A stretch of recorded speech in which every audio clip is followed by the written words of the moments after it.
Ny alarobia lasa teo kosa no nanokanana tamin'ny fomba ofisialy ny toeram-piasana vaovao ho an'ny Allport Cargo Services izay fantatra eo amin'ny sehatra iraisam-pirenena amin'ny tontolon'ny fanafarana entana eo ihany koa ny fanondranana entana sy ireo manodidina rehetra makasika izay. Raha teny Tanimena no nisy ny fobetoeran'ny Allport Cargo Services Madagascar dia nifindra eny amin'ny zone forelo Tanjombato izy ankehitriny ary no tanterahana ny alarobia lasa teo ny fitokanana izany.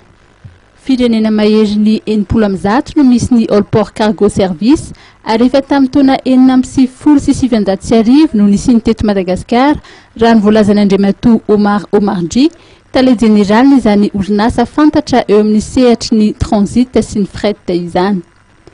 Miatsara miandalana ny sehatry ny fandrarahana raha nivolazany ary nilana efitrano bebe kokoa ny fanadobina ny entana na ny entrepôt sy ireo efitrano fiasana. On a décidé de changer de locaux parce que les affaires ont grandi et puis les opportunités deviennent plus grandes. Madagascar change de physionomie, donc il fallait nous aussi qu'on suive et qu'on change. Anisan'ireo nanatrika ny fitokanana ny Allport Cargo Service ety Tanjombato moa ireo sotena ny orinasa Woolworth izay mikasa ny anjifa ety Madagasikara ary enakarak'izany ny tany entana vidin'izy ireo any Maurice ohatra fa ny ety Madagasikara indray no ho lasa bebe kokoa.